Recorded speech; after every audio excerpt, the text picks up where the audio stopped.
Assalamualaikum warahmatullahi wabarakatuh. Kami dari kelompok 5A ingin menjelaskan mengenai digital security. Dan ada anggota-anggotanya yaitu Andri Saputra, Dimas Wahyu Pratama, Maulidia Priswanti, Nafis Hibatullah Lestamanta, Syifa Urrosyida Atohiro, dan Fidian Taurus Sandi. Untuk subtopik yang akan kami bawakan yaitu memproteksi perangkat digital, perlindungan identitas digital dan data pribadi di platform digital, dan memahami menghindari penipuan digital. Untuk subtopik yang utama yaitu memproteksi perangkat digital. Di dalam perangkat digital kita tersimpan beragam informasi penting. Untuk itu, perlu adanya proteksi perangkat digital yang bertujuan agar perangkat digital yang kita gunakan tidak disalahgunakan oleh orang lain. Kemudian, pentingnya proteksi perangkat digital karena dengan memahami perlindungan perangkat digital, sebagai pengguna ponsel pintar atau komputer akan menjadikan data-data yang berada di perangkat digital tidak mudah diakses oleh orang lain. Kemudian ada jenis-jenis fitur proteksi perangkat digital. Yang pertama, fitur kata sandi. Berikut cara aman agar kata sandi kita tidak diketahui orang lain, yaitu membuat kata sandi dengan kombinasi huruf besar, huruf kecil, angka, dan spesial karakter. Yang kedua, mengganti kata sandi secara rutin. Yang ketiga, pastikan tidak ada orang di sekitar ketika kita mengetik kata sandi. Kemudian ada fitur fingerprint authentication, di mana fitur ini merupakan perlindungan perangkat ponsel dengan sistem deteksi jari. Fitur ini lebih aman dari kata sandi karena hanya kata sandi yang terdaftar yang bisa diakses oleh perangkat. Yang ketiga, fitur pencocokan wajah atau face authentication. Pencocokan wajah atau face authentication merupakan fitur kunci ponsel dengan menyocokkan wajah pengguna untuk membuka kunci perangkat mereka. Selanjutnya saya akan melanjutkan presentasi dari Maulidia, yaitu selanjutnya ada fitur cari perangkat saya atau Find My Device, yang merupakan fitur yang bisa diaktifkan untuk mencari perangkat digital yang hilang, mengunci file, bahkan melakukan remote work. Selanjutnya yaitu memahami dan melindungi dengan fitur backup data. Backup data atau membuat cadangan data merupakan langkah yang digunakan untuk mencegah kehilangan data yang ada di telepon pintar, tablet, komputer, dan laptop. Backup data dapat dilakukan menggunakan aplikasi seperti Google Drive, OneDrive, dan lain-lain. Selanjutnya ada kemampuan memahami dan proteksi perangkat digital dengan fitur antivirus atau yang disebut logout.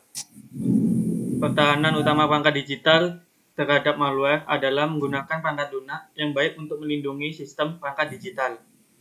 Lalu yang ketujuh ada kemampuan memahami dan langkah menggunakan fitur enkripsi full disk. Full disk encryption memungkinkan seluruh kapasitas hard drive komputer untuk dienkripsi, mencakup sistem, program, dan semua data yang tersimpan di dalamnya. Enkripsi adalah proses penyandian pesan sehingga hanya mereka yang berwenang untuk melihat data yang dapat membacanya. Lalu selanjutnya yaitu kemampuan memahami dan menggunakan fitur shredder. Shredder merupakan fitur yang mampu memusnahkan data secara total sehingga tidak dapat dimanfaatkan oleh pihak lain, sebab menghapus data saja tidak menjamin data terhapus sepenuhnya. Data tersebut tetap bisa dimunculkan kembali dengan perangkat lunak tertentu. Selanjutnya ada mengelola perangkat digital yang sudah rusak. Berikut adalah saran untuk memastikan data telepon pintar benar-benar dihapus sebelum dijual atau dipindah tangankan ke pengguna lain. Yang pertama, pastikan tempat penyimpanan file harus ditimpa alias overwritten agar tak bisa dipulihkan.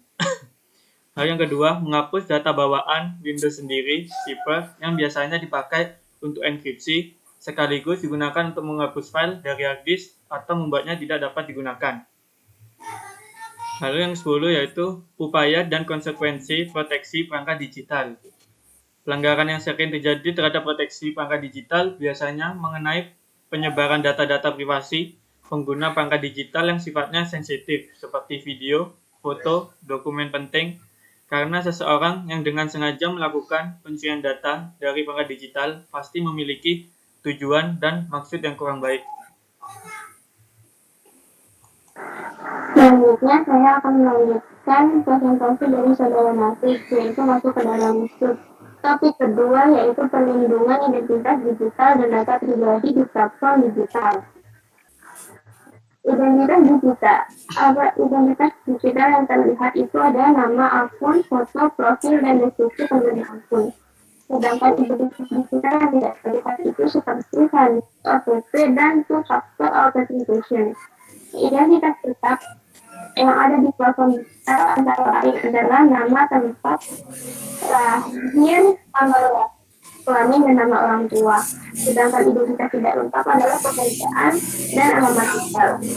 Dia langkah dalam melindungi identitas digital adalah pertama, kita memilih identitas akun baik itu asli maupun samaran dan mampu mempertanggungjawabkan akun tersebut. Kemudian kita mengamankan identitas utama yaitu alamat email yang digunakan saat mendaftar pada platform digital.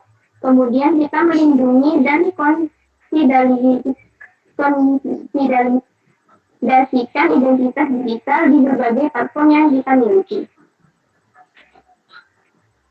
Melindungi data pribadi. Data pribadi adalah data atau informasi perseorangan yang disimpan, dikelola, dan dilindungi kerahasiaannya karena bersifat privat.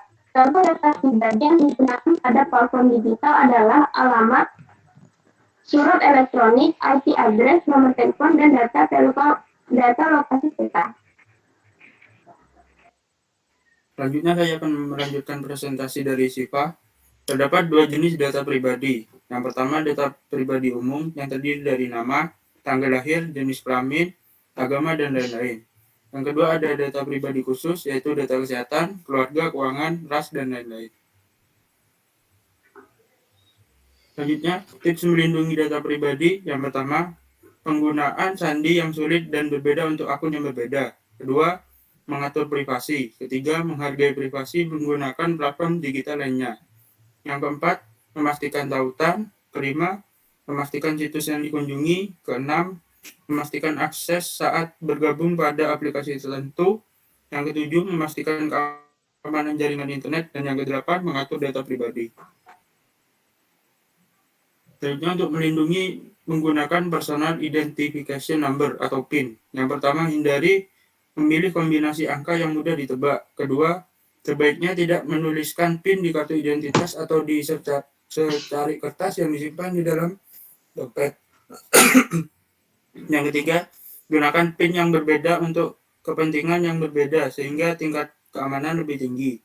Yang keempat, jika memasukkan PIN di berbagai mesin, selalu tutupkan tangan supaya tidak ada orang yang melihatnya. Untuk selanjutnya adalah melindungi two-factor authentication. Two-factor authentication fitur keamanan yang digunakan untuk melakukan autentikasi ulang apakah pengguna yang akan login adalah benar-benar pemilik akun tersebut dan terdaftar dalam sistem. Faktor dalam proses two-factor authentication di berbagai sistem digital, faktor pengetahuan, kepemilikan, biometrik, lokasi, dan waktu. Sistem pengamanan akun digital two-factor authentication yang dikombinasikan dengan 3 cara autentikasi, yaitu menggunakan kata kunci, menggunakan ponsel, dan menggunakan sidik jari. Yang selanjutnya adalah melindungi one-time password atau OTP. OTP adalah sandi yang dimiliki oleh pengguna platform digital yang diubah secara teratur oleh sistem sehingga pengguna selalu login dengan menggunakan salah satu sandi dari daftar sandi yang dimiliki. Kelebihan OTP adalah keamanan yang tinggi sehingga kemungkinannya kecil untuk diretas. Sedangkan kelemahannya adalah pengguna harus menjaga agar daftar sandi tersebut selalu aman, jangan sampai tercuri atau hilang. Untuk selanjutnya adalah dalam penggunaan OTP harus waspada terhadap 1. Modus pembobol menggunakan nomor HP dengan opsi lupa password.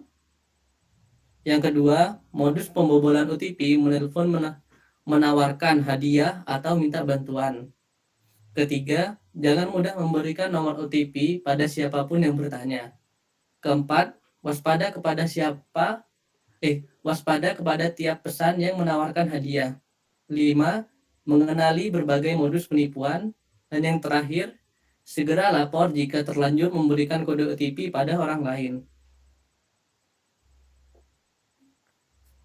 Untuk subbab ketiga adalah memahami dan menghindari penipuan digital yang akan dijelaskan oleh Fidian Taur Sandi.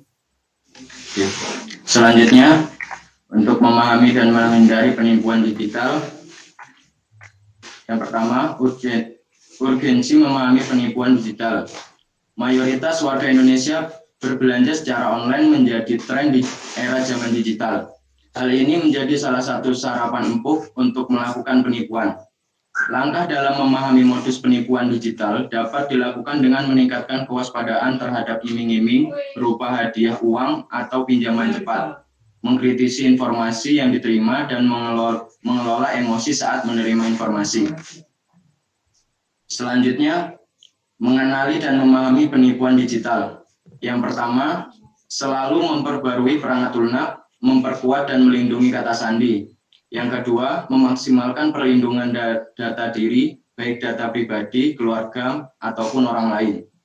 Yang ketiga, menomorsatukan pengendalian terhadap segala bentuk rekam jejak digital.